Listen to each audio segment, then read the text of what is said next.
Okay, today we've got another 2017 E-Class E220, but no timing chain or no workarounds issue. This one, I'm going to explain. If we come here, you see that if you can hold the light in here, the turbo is seized solid. And the issue is our turbo, and you're probably going to ask, why did we take the engine out? When we come over to this side, we can see the excessive free play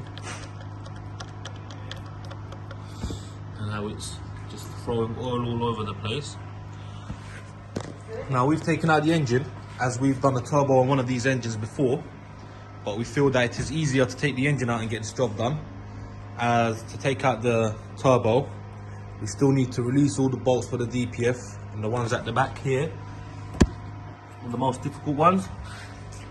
Also, as it's given oil through the intake system, we're going to clean up these pipes and everything, which makes it way more easier with the engine out. So we're going to clean up the intercooler as well.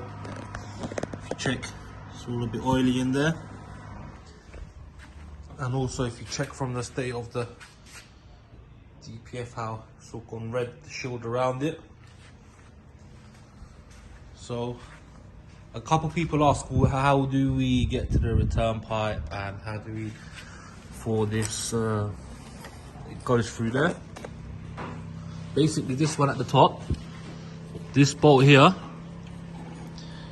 this one here, goes all the way down to the bottom. It's a long bolt which holds onto the bottom pipe.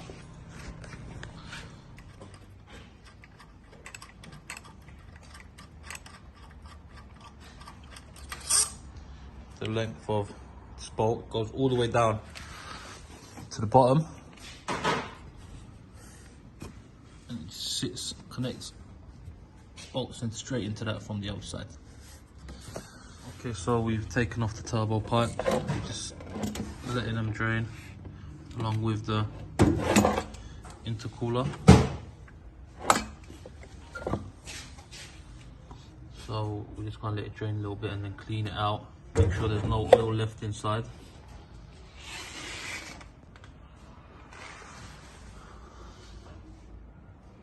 A bit of carbon build up on the intake manifold. The turbo is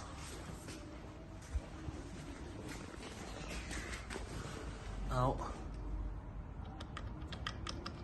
We're waiting for a new unit, which will be coming soon. See on the exhaust side as well, that oil has been fed towards the exhaust.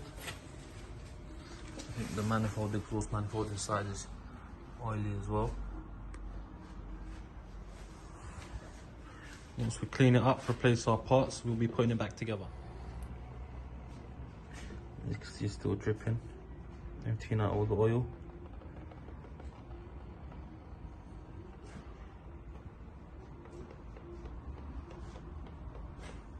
Okay, so we've picked up our turbo, cleaned up the DPF, and also cleaned up the intercooler.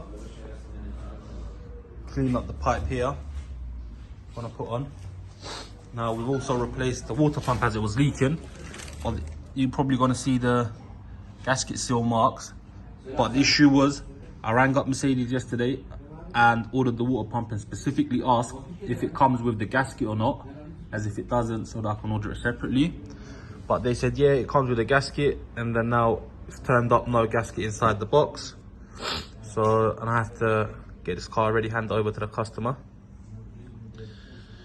So yeah, we've put the water pump on.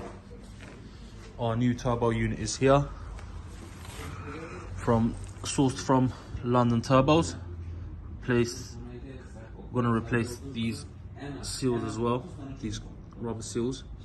Replace the ones there, put it on, then put the DPF on, and then the engine should be ready to be put back together.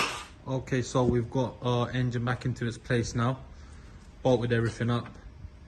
Rear gearbox mounting, front engine mounts, exhaust, fuel pipes, prop shaft, gearbox connector.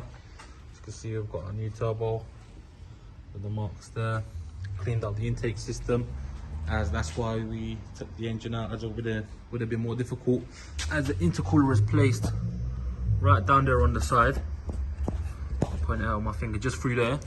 So, and we had the coolant the intake pipe going from behind, so I thought that the quickest way would be taking the engine out, getting it all done nice and clean with the engine out. So now we're just going to prime the system and we'll start the engine up in a minute.